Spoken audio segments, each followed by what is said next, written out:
Ladies and gentlemen, may I have your attention, please? Covering both sides of the big issues with the analysis you trust on News Radio 1040 WHO. On our Newsmaker line right now, we have Miss America from 2013, Mallory Hagan. You're very welcome, Mallory. How are you? Hey, I'm doing all right. Thanks for having me.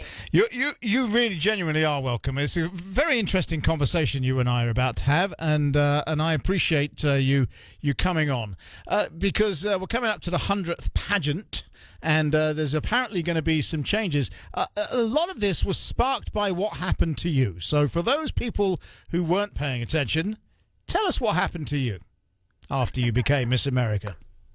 Sure. Well, first and foremost, my experience in the Miss America organization was one that I will always look back on very fondly. I got involved in the organization as a teen. Many people may not know that we do have a teen program, and both programs, Teen and our Miss, provide scholarships for women across the country. We're one of the largest providers of scholarships to women in America, and I won over $75,000 in scholarships. I had a chance to travel the country and be an advocate for child sexual abuse prevention with my personal platform and work with Children's Miracle Network Hospital. So lots and lots of good. But in addition to that, there was, of course, the competition. And at that time, there was a swimsuit competition. And having competed for many years in the organization, by the time I won Miss America, I was in peak, fitness and shape.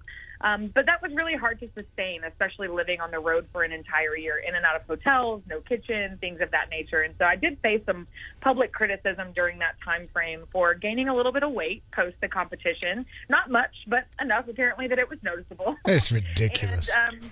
And so it gave me a chance to really be one of the first voices in the body positivity movement and really shift the focus from, my appearance to the great work that I was doing. And I wanted people to understand that I was lobbying Congress and working with lawmakers and advocating on behalf of our kids, not focus on whether or not I still looked like I did when I walked across stage on a swimsuit. So fast forward, a couple of years ago, the Miss America organization actually got rid of the swimsuit competition and stopped judging on the way women look outwardly altogether. And now the organization is really focused on what these women are about, the community service hours that they put in, the great role models that they are for their community.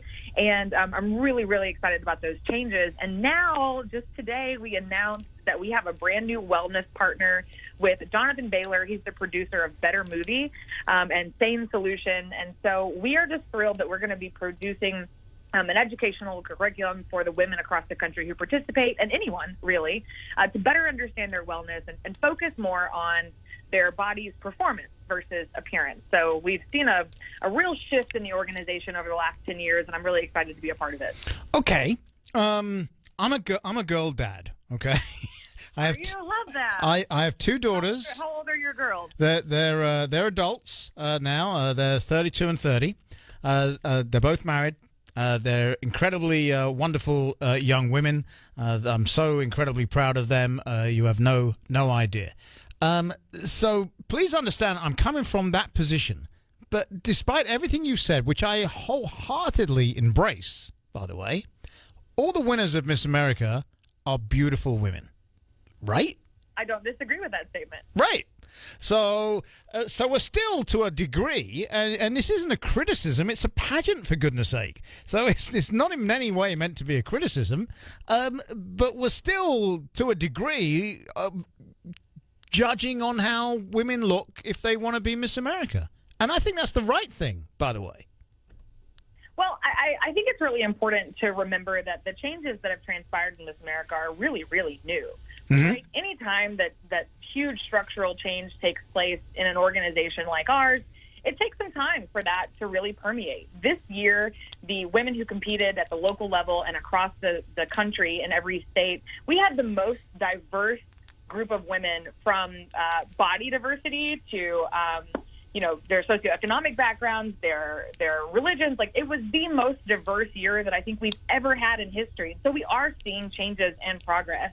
But at the end of the day, people are people, and this process is still one that is subjective. And so, it's going to take some time for some of those things to permeate. But I'm really excited about the direction we're going. And I think that it's really important to understand that this woman who wins every year on the national stage is not the only woman who makes up the entirety of our program. We've Sure. got, 12,000, 13,000 women who are competing for scholarship money across the country.